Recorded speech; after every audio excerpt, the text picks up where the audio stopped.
이슈 토론입니다. 건강하게 잘 사는 법, 웰빙만큼이나 웰다잉, 존엄한 죽음에 대한 관심이 높아지고 있는데요.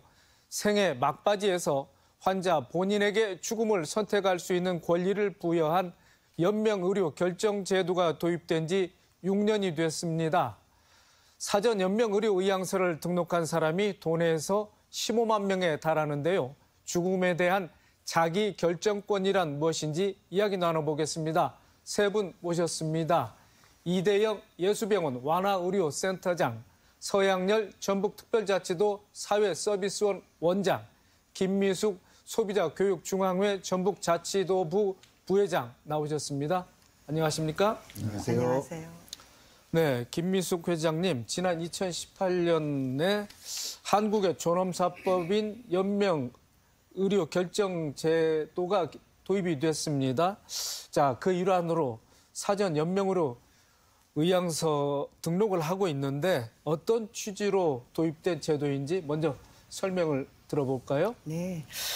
연명의료 결정제도는 임종 과정에 있는 환자가 되었을 때 무의미한 연명의료를 중단하거나 유보하는 등 연명의료에 대한 자신의 의사를 법정 문서로 남겨 이행하는 제도로 환자의 최선의 이익과 자기 의사 결정권 보장이라는 법의 목적으로 2018년 제정되었습니다. 이 제도가 시행된 지 올해 7년째 접어들고 있는데 이를 통해 국민들의 존엄한 삶의 마무리에 대한 지원이 실현되어 가고 있습니다. 네, 우리 김미숙 부회장께서 몸담고 있는 소비자교육중앙회 전북도지부에서도 상담을 하고 네. 또 의향서를 작성하게 되면 대신 등록을 해주기도 한다고 그러는데 네.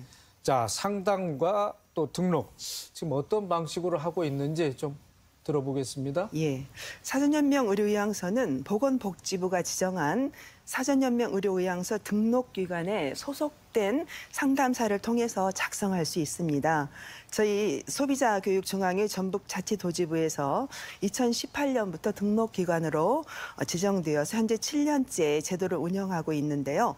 상담사는 상담 연명의료의향서를 작성하실 수 있도록 연명의료 종류, 의향서의 효력, 변경이나 철회 등에 대해서 20여 분 동안 충분한 상담을 통해서 정보를 제공하고 스스로 결정할 수 있도록 작성을 지원하고 있습니다.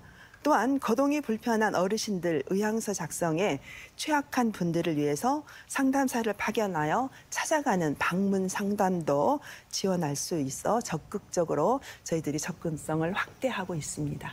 네, 알겠습니다. 자, 이대영 센터장님, 연명의료 결정제가 시행된 지 6년이 됐습니다. 전북 지역에서만 15만 명이 등록을 했는데, 자, 사전 연명 의향서를 작성한다고 하는 게 어떤 의미를 갖고 있다고 보십니까? 네, 어떤 삶의 질에 대한 관심 못지않게 안락사, 또 존엄사 논쟁에서 촉발된 죽음의 질에 대한 문제, 그리고 개인의 죽음의 과정을 결정하기를 원하는 그런 의견들이 많이 이렇게 반영된 것이 아닌가 이렇게 생각을 하고요. 2009년 2월 고 김수환 추기경께서 연명의료를 거부하고 자연스러운 죽음을 이렇게 맞이하는 것을 많은 분들이 이제 보게 되었습니다. 그러면서 어떤 죽음의 과정을 선택할 것인가 이런 부분들이 중요한 이슈가 되었는데 최근에 더욱 이제 사전 연명 의료 결정제가 많이 홍보가 되면서 이런 부분들에 대한 관심이 커진 것이 아닌가 이렇게 생각을 하고요. 근데 이제 한 가지는 죽음의 질을 결정하는 중요한 역할을 하는 호스피스나 완화 의료를 볼 때 우리나라는 굉장히 좀 아직 걸음마 단계고 발전해야 될 부분들이 많이 있습니다. 그렇지만 오히려 좀 부정적이고 극단적인 안락사 존엄사 논쟁이 좀 더 구체적으로 되고 있는 것이 조금 염려스러운 부분도 있고 여러 가지 해결해야 될 숙제가 많이 남아 있다고 봅니다. 어쨌든 죽음의 과정과 죽음의 질을 개인이 결정하고자 하는 어떤 그런 의사 표현이나 그런 과정들의 결정을 하고 싶어하는 많은 분들의 의견이 반영된 것이 아닌가 저는 그렇게 생각을 하고 있습니다. 네, 자, 센터장님, 그런데 연명 치료를 중단한다고 했을 때, 자, 중단할 수 있는 연명 의료의 범위라고 할까요? 자, 어디까지라고 볼 수 있습니까? 네, 환자분들이 이제 생명을 위협하는 질병으로 인해서 병원에 오시게 되면 심폐소생술이나 인공호흡기를 통해서 회복을 하고 소생을 하기 위해서 우리가 노력을 하게 되는데요. 임종 단계에 있는 환자분, 특히 말기 암 환자분들에게 있어서는 이러한 치료들이 치료에 도움은 되지 않은 반면에 오히려 환자분의 고통을 증가시키는 연명치료가 될 수가 있습니다. 그중에 조금 전에 말씀드렸던 인공호흡기라든지 심폐소생술 그리고 말기 암 환자분들에게 투여할 항암치료 이제 이런 것들이 포함될 수가 있고요. 좀 더 광범위하게 이야기를 한다면 승합제라든지 수혈도 포함이 될 수가 있습니다. 이제 투석도 이런 연명치료에 포함될 수가 있습니다. 자, 서양열 원장님, 장기간 사회복지관에서 좀 관장으로서 역임을 하셨고 지금 사회서비스 원장으로 계시는데, 자, 어르신들이 가장 걱정하는 게 자, 질병에 걸렸을 때 가족이나 지인들에게 폐를 끼치기가 두렵다 이런 점 아니겠습니까? 네.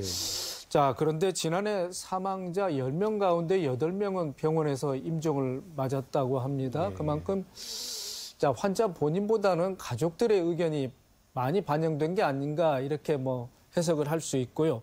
자, 이런 걸 보면 임종 선택이 그렇게 자유롭지는 않다. 이렇게 얘기할 수 있습니까? 예, 현재는 그 임종 선택권이 자유롭지는 않은 상태고요. 근데 정부가 이제 올해 그 제2차 호스피스 연명의료 종합계획을 발표하면서 이 임종 선택권을 조금 더 확장하는 논의를 지금 시작한 상황으로 인식하면 될 것 같고요. 지금은 현행 말기에서 말기 이전으로까지 좀 확장하겠다, 연명의료 부분을. 그 논의가 지금 정부는 적극적으로 지금 그 논의를 시작하려고 하는 고민을 하고 있는 걸로 알고 있습니다.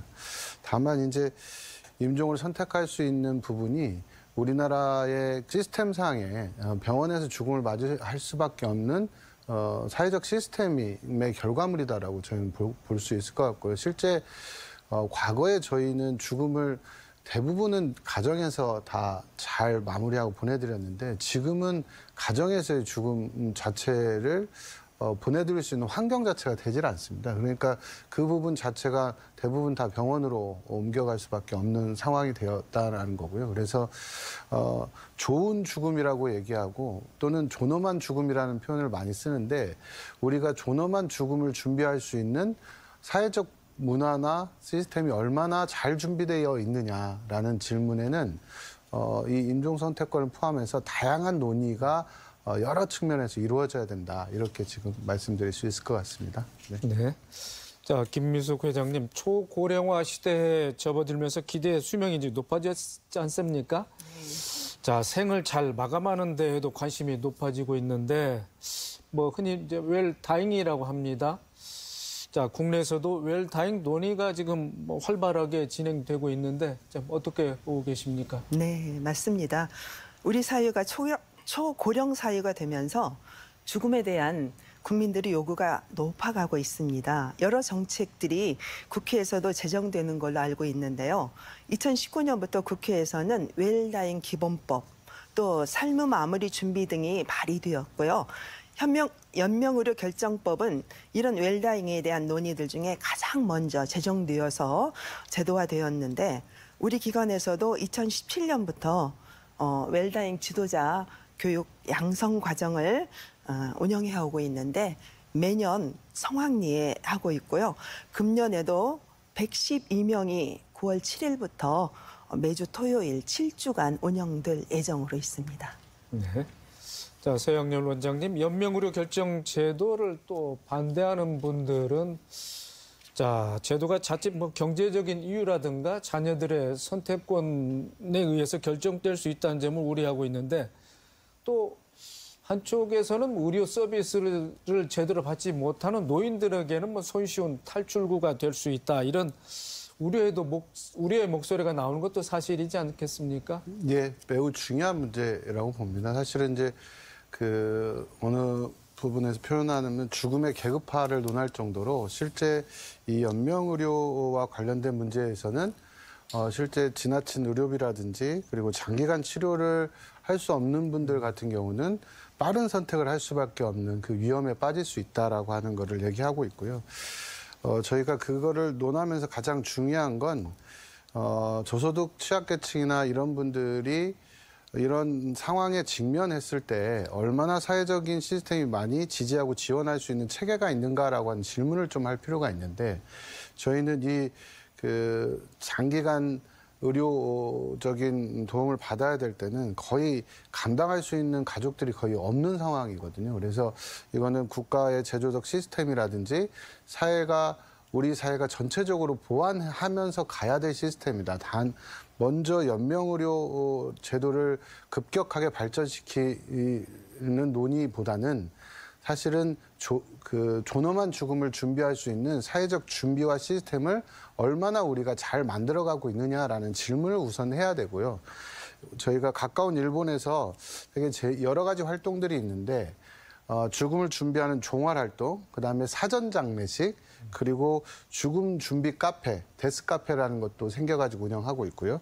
또 하나는 하이테크 납골당, 그러니까 납골당이 요즘에 그냥 아파트 같은 건물로 다 들어와버리는 현상으로 바뀌었다고 그러고요. 또 하나 재밌는 게 묘 친구를 또 사전에 만든다고 해요. 그래서 우리는 장례에 가면 무덤을 같이 쓰겠다라고 하는 친구들을 사전 1년에 한두 번씩 만나서 교류도 하고 이런 작업들이 사회적인 문화 속에서 잘 준비되면서 존엄한 죽음을 나도 잘 받아들일 수 있는 환경과 함께 이 연명의료 선택권이 강화돼야 된다라는 말씀을 드릴 수 있을 것 같습니다. 네, 알겠습니다.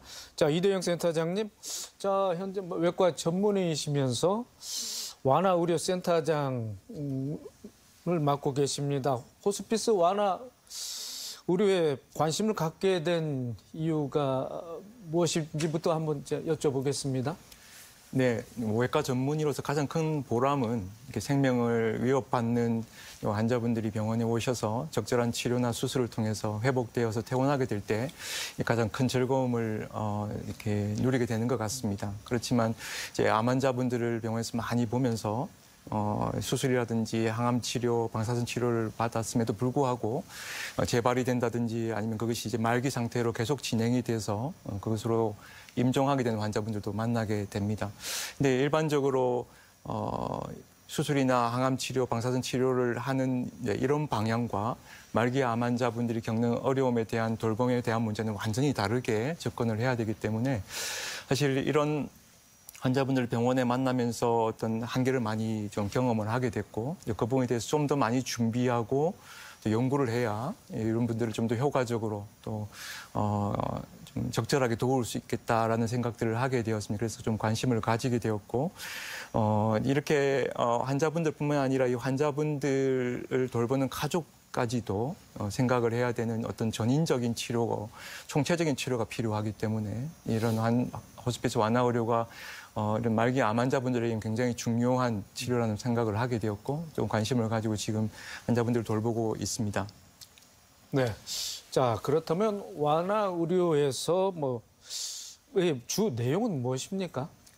예, 환자분들이 특히 이제 말기 암 환자분들이 임종 전에 상태가 되었을 때는 다양한 어려움을 겪게 됩니다. 이제 가장 중요한 것이 결국 신체적인 증상이 조절되지 않아서 특별히 암성 통증으로 인해서 굉장히 고통스러워하는 경우들이 많은데 이 통증으로 인해서 잘 드시지 못하고 잘 주무시지 못하고 그러면서 오심구토라든지 다양한 불쾌하고 굉장히 고통스러운 증상을 경험을 하게 됩니다. 이런 경우에 저희가 적절한 약을 통해서 이제 조절을 하게 되면 아무리 말기 상태라고 하더라도 어느 정도의 일상 활동들을 할 수 있도록 조절을 할 수 있기 때문에 어떤 전문적인 영역에서 잘 연구하고 또 준비가 된다면 이런 환자분들을 임종 때까지 아니 100%는 아니겠지만 어느 정도 조절을 할 수 있어서 가족들과 좀 의미 있는 마지막을 준비할 수 있게 해드리는 것입니다. 그런 이제 중증 환자들하고 많은 대화를 나누시고 또 진료를 하시고 계실 텐데, 자, 그분들의 심신의 고통을 덜어주기 위해서는 어떤 의료 행위가 필요한지요. 그리고 덧붙여서 만약에 호스피스 병동에 들어간다 그러면은 개인적인 부담이 크지는 않을지 어떻습니까? 네, 조금 전에 말씀드린 것처럼 이제 말기 암 환자분들이 느끼는 엄청난 고통은 이제 통증에서 오기 때문에 저희들이 대부분 이제 마약성 진통제, 몰핀이나 펜타닐이라는 이런 마약성 진통제를 사용을 하게 됩니다. 아무래도 마약성 진통제 이렇게 하면은 사회적인 통념상 굉장히 이제 거부감이나 부작용에 대한 염려들이 많이 생기게 되는데 실제로 이걸 오용하게 됐을 때는 그런 문제들이 생기게 되지만 말기 암 환자분들이 겪는 여러 가지 어려운 증상들은 마약성 진통제가 굉장히 도움이 되게 됩니다. 그래서 이제 그런 부분들에 대한 적절한 전문적인 지식과 경험을 통해서 조절을 하게 되면 환자분들이 겪게 되는 그런 어려운 증상들을 잘 조절할 수 있게 되고 이제 그런 가운데서 이제 가족들이 이제 환자분들 증상이 조절되면서 좀 편안한 마음으로 환자분들을 보내드릴 수 있게 생애 마지막 시간들을 같이 보내게 됩니다. 이제 그런 역할들을 호스피스 완화의료센터에서는 적극적으로 전문적으로 제공을 하고 있고 여러 이제 전문 간호사와 사회복지사 그리고 자원봉사자분들이 함께 그런 시간들을 마련해서 보내드리고 있습니다. 뭐 생일 파티도 하기도 하고. 어떻게 보면 이제 생애 마지막 생일 파티지만 이제 그런 과정 가운데 가족들이 함께 모여서 축하하고 또 다음 생을 준비할 수 있도록 이렇게 해드리고 있습니다.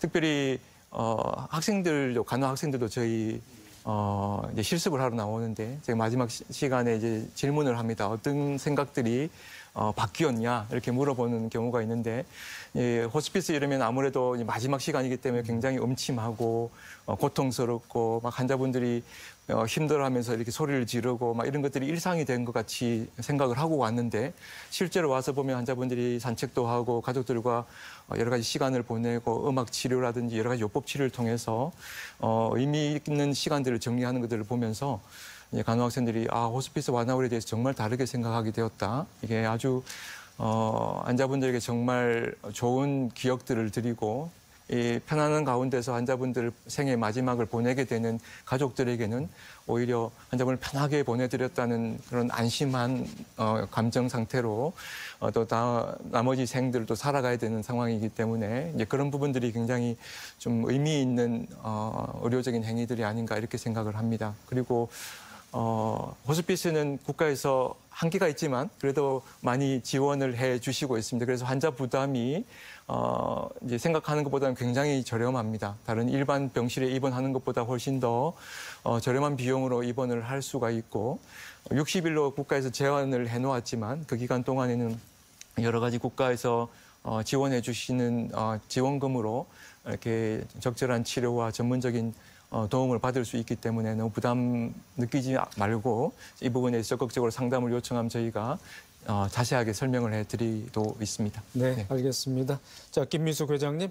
자, 한 설문조사에서는 존엄 조력사, 의사 조력사가 필요하다는 답변이 높았지만 정작 본인에게 의사 조력사를 적응하겠느냐 하면은 답변이 뭐 아주 확연하게 줄어든다는 거 나왔다고 합니다. 어떻게 보면 이제 죽음에 대한 이제 좀 어떤 이제 감정이 좀 이중적이지 않는가 이렇게 볼 수 있는데 직접 이제 상담을 하시면서 어떻게 느끼셨습니까?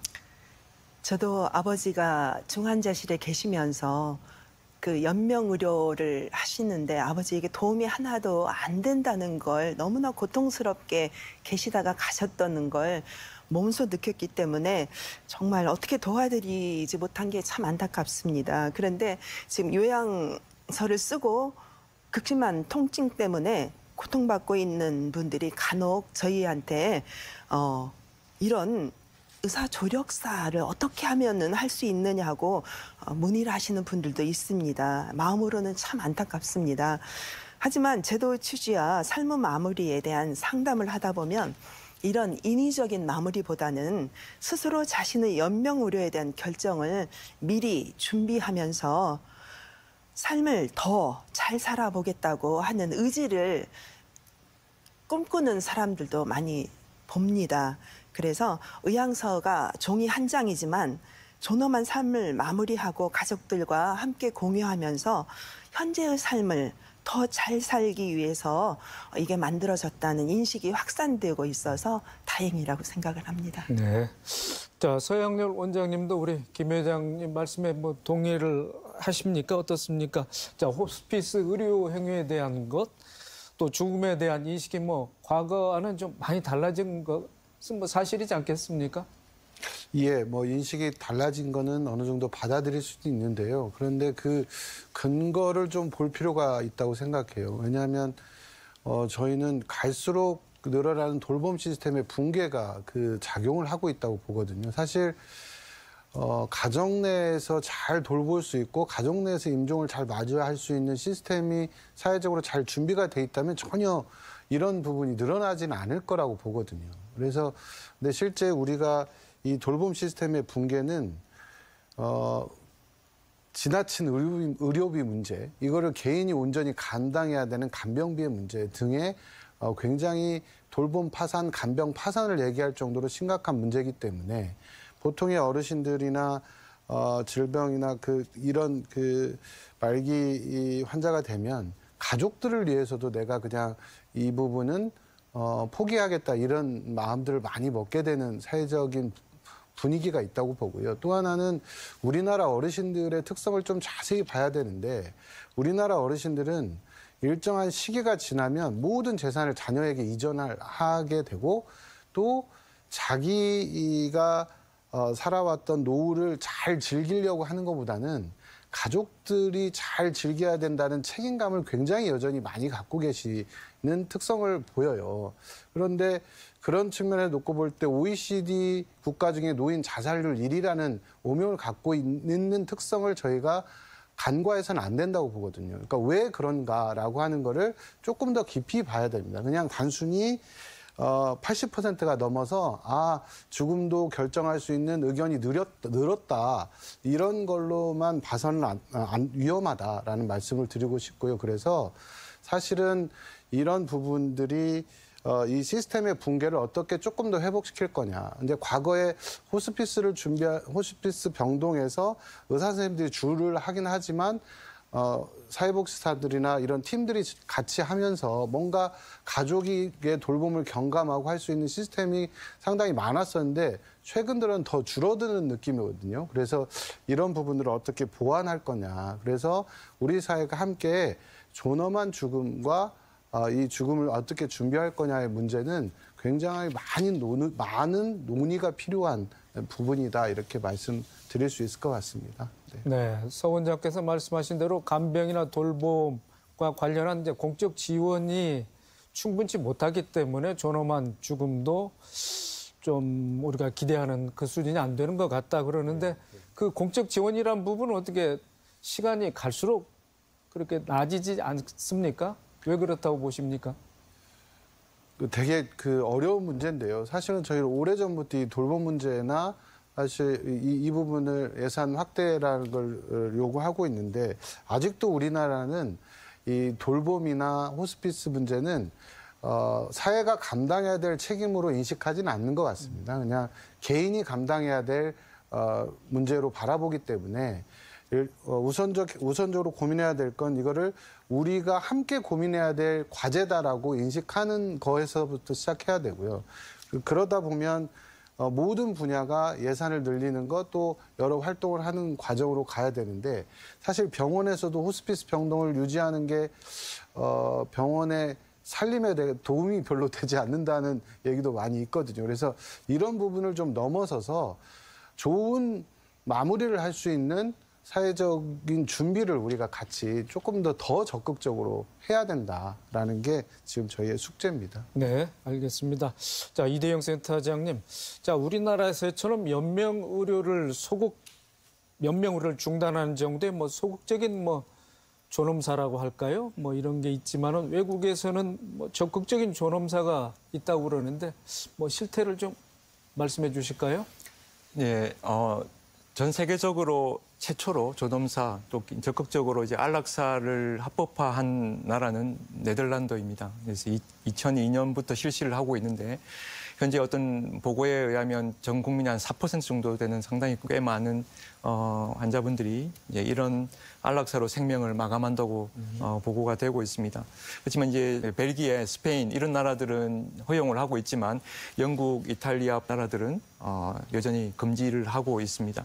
이 안락사를 허용하게 되면 어떤 생명의 존엄성을 위협하게 되는 무분별한 이제 이런 부분들이 염려가 될 수 있고 특히 의학적인 요인보다는 사회 경제적인 요인으로 취약계층 환자분들이나 어떤 장애인 분들이 압박을 받게 되고 뭐 본인이 실제적으로 원하지 않지만 다른 요인에 의해서 그것을 결정할 수밖에 없는 상황들이 생기는 어떤 윤리적인 문제들이 생기게 됩니다. 그래서 호스피스 완화 의료를 하고 있는 외과 의사로서는 그러니까 극단적이고 부정적인 안락사에 대한 논의도 물론 이제 사회적으로 필요하지만 그 부분보다도 아까 말씀하신 것처럼 호스피스 완화 의료를 어떻게 사회적인 부분에서 충분히 지원을 하여서 이런 어떤 긍정적으로 생의 마지막을 보낼 수 있도록 해주느냐의 논의가 훨씬 더 중요하지 않는가 이렇게 생각을 합니다. 전 세계적으로 죽음의 질을 조사하는 것이 있습니다. 죽음의 질, 여러 이제 요인들을 가지고 죽음의 질 지수를 매겨서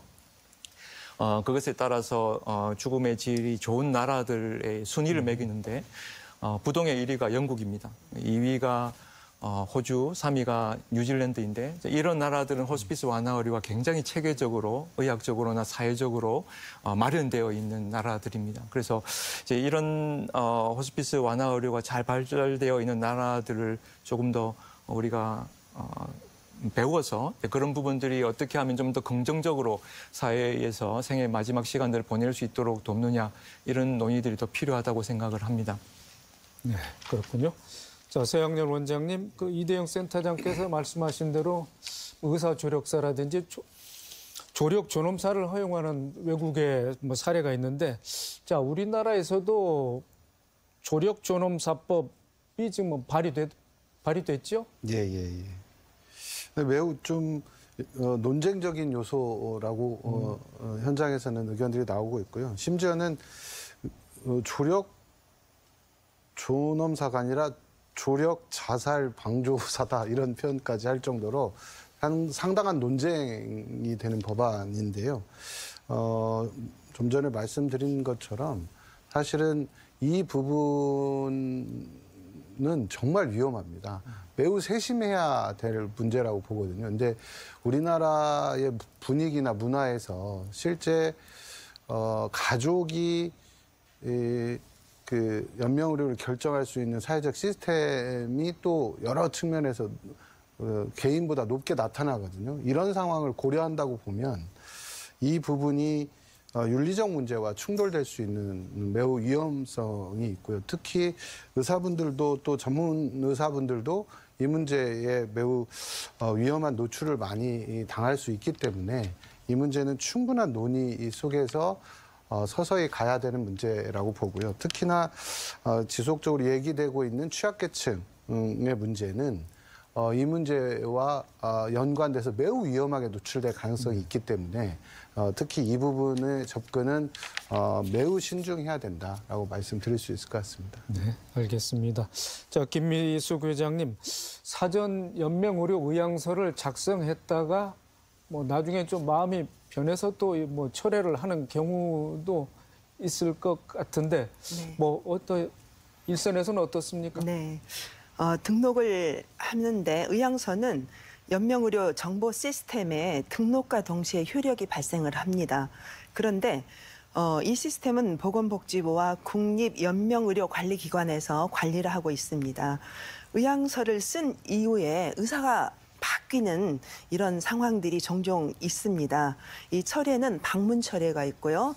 온라인에 직접 철회하는 두 가지 방법이 있는데 방문 철회는 신분증을 가지고 와서 전국 어느 등록기관이나 이제 상담자의 상담을 받고 상담 후에 처리를 할 수 있습니다. 그리고 온라인 처리는 국립연명의료관리기관에 직접 접속을 하여서 정보 포털 나의 사전 연명의료 의향서 조회하기를 클릭한 다음에 본인이 인증 절차를 걸쳐서 직접 온라인 처리를 할 수 있습니다. 네, 그렇군요. 알겠습니다. 자, 사람이라면 누구나 존엄한 죽음을 맞이하고 싶을 텐데요. 존엄한 죽음에 대해서 어떻게 이해하고 또 받아들이는 거가 관건이 될 것 같습니다. 자, 오늘 토론 이 시간 마칠 때가 된 것 같은데 이 부분 포함해서 우리 토론자들이 오늘 마무리 발언해 주시면 듣고 이 시간 마치도록 하겠습니다. 먼저 서양렬 원장님. 네, 여러 논의를 했는데요. 가장 중요한 건 당사자의 주권이라고 생각합니다. 돌봄과 죽음을 선택할 수 있는 당사자의 주권이 잘 반영된 정책과 시스템이 만들어질 필요가 있다고 보는데요. 이 당사자 주권 안에서 놓치지 말아야 될 게 이 당사자가 좋은 선택을 할 수 있는 여러 좋은 환경들을 저희가 고민해야 된다고 생각하거든요. 그러니까 호스피스 완화 의료에 대해서 사실은 지역사회에서 이 부분을 함께 완화할 수 있는 방법이 있는가라는 질문이 이 당사자 주권을 결정하는 데 우선해야 된다라고 생각합니다. 그래서 존엄한 죽음은 함께 고민하고 함께 다양한 문화를 늘릴 수 있는 숙제를 안고 있다. 그래서 그 문화를 만들기 위한 노력을 함께 시작해야 된다. 이렇게 말씀드릴 수 있을 것 같습니다. 네. 네. 김미숙 회장님. 네. 연명의료 결정제도가 이제 7년을 맞이하고 있는데요. 또 많은 분들이 의향서를 작성해 주셨습니다. 소비자교육중앙회 전북자치도지부는 올해 전라남북도 거점 등록기관으로 지정이 되어서 상담사에 대한 교육, 파견, 캠페인 등을 통해서 제도 추진과 질적인 상담이 이루어지도록 더욱더 힘쓸 예정이고요. 죽음에 대한 긍정적인 문화가 자리 잡고 조민들이 자기 결정에 의해서 삶이 마무리될 수 있도록 다양한 관계기관들과 협력해 나갈 것입니다. 많은 관심을 부탁드립니다. 네. 그래서 이대영 센터장님. 네, 조금 전에 제가 말씀드린 것처럼 죽음의 질 지수에서 영국이 부동의 1위인 반면에 세계 최고 수준의 의료를 가지고 있는 우리나라는 18위 정도에 머물고 있습니다. 아시아 쪽에서도 일본, 대만, 싱가포르보다도 훨씬 못한 어떤 죽음의 질 지수를 가지고 있는데 호스피스 완화 의료가 조금 더 강화되고 사회적인 시스템으로 자리 잡아가면서 이런 부분들이 훨씬 더 나은 방향으로 가지 않을까. 오히려 존엄사라든지 이런 어떤 극단적이고 부정적인 방향보다는 호스피스 완화 의료의 어떤 발전을 통해서 죽음의 질이 훨씬 더 향상될 수 있는 긍정적인 방향으로 가야 되지 않을까 이렇게 생각을 합니다. 네, 알겠습니다. 오늘 세 분 토론해 주시느라 대단히 수고 많으셨습니다.